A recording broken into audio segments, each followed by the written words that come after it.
Perempuan dalam sholat adalah seluruh badan kecuali kedua telapak tangan dan wajah. Yang mana kita tahu bahwa wajah batasannya adalah dari arah menyamping seperti ini, dari mulai telinga satu ke telinga yang lain. Kemudian untuk atas dari mulai tumbuhnya rambut kepala sampai dagu.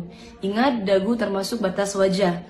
Dan ada satu kaidah dalam madhab Syafi'iyah, yaitu menyempurnakan perkara yang wajib maka hukumnya wajib. Sehingga cara memakai mukena yang benar seperti yang kalian lihat saat ini, yaitu adalah dengan menutup rambut-rambut kepala, rambut-rambut bayi yang ada di ujung-ujung sini itu. Kemudian dengan menutup dagu tidak terlihat, karena ini termasuk menyempurnakan perkara yang wajib. Dan juga pastikan rambut tidak ada yang keluar. Bagaimana kalau rambutnya banyak kecil-kecil di muka? Maka tentunya itu adalah rambut muka, bukan rambut kepala. Yang wajib ditutup adalah rambut kepala. Selesai pembahasan tentang wajah, mana yang boleh kita buka, kemudian kita akan masuk ke pembahasan tangan. Dan untuk tangan, seperti yang kita tahu, yang dimaksud dari kedua telapak tangan yang tidak termasuk dalam aurat perempuan dalam sholat adalah pergelangan tangan. Jadi sampai batas ini, batas pergelangan tangan. Yang tidak termasuk aurat adalah baik batin tangan ataupun punggung tangan. Ini semua tidak termasuk aurat. Tapi yang perlu panjenengan ingat, karena batasnya adalah di sini, pergelangan tangan, maka menutup sedikit bagian daripada pergelangan tangan hukumnya adalah wajib.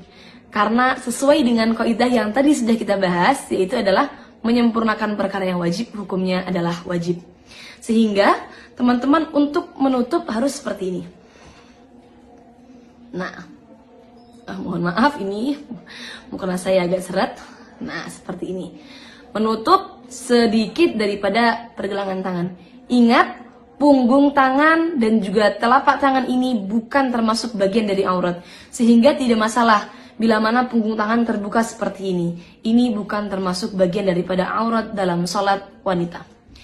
Kemudian yang perlu kita bahas selanjutnya adalah benda yang digunakan untuk menutupi aurat atau baju yang digunakan untuk menutupi aurat.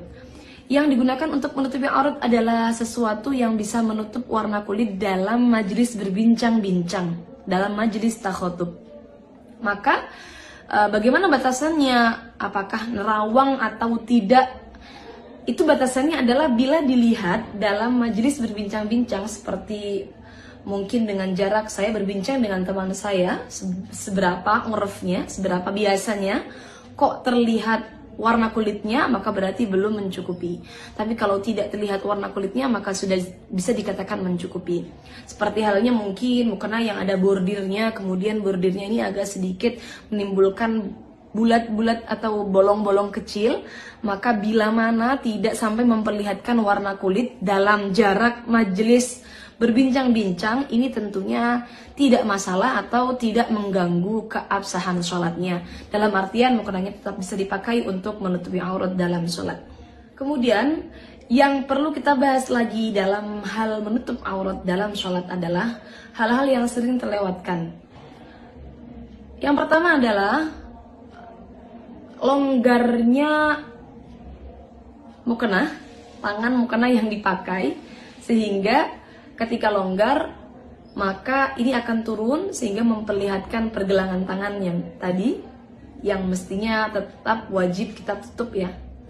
Kemudian tidak menutup bagian dagu, biasanya menggunakan mukena seperti ini.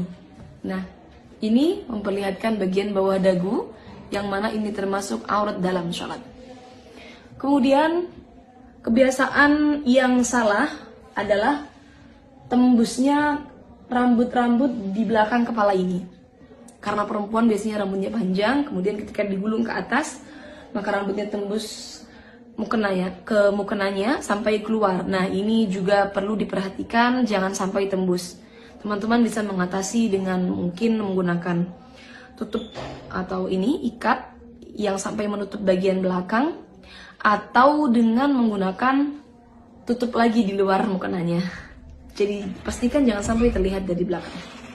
Kemudian selanjutnya yang sering terlewatkan adalah perlu diingat bahwa batin telapak kaki itu tetap termasuk aurat perempuan dalam sholat. Sehingga ketika sholat, maka pastikan ketika dalam keadaan sujud, batinnya tertutupi.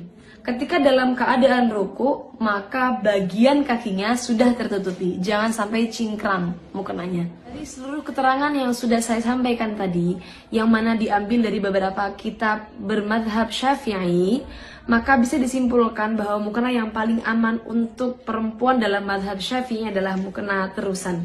Memakai mukena terusan seperti yang saya pakai seperti ini. Kenapa? Karena ini akan menutupi aurat perempuan dari arah-arah yang wajib ditutup, yaitu dari arah atas, samping, dan juga menutup bagian bawah telapak kaki. Karena telapak kaki termasuk dalam aurat wanita. Untuk teman-teman yang menggunakan mukena potongan, maka pastikan bagian leher tidak terlihat dari arah samping.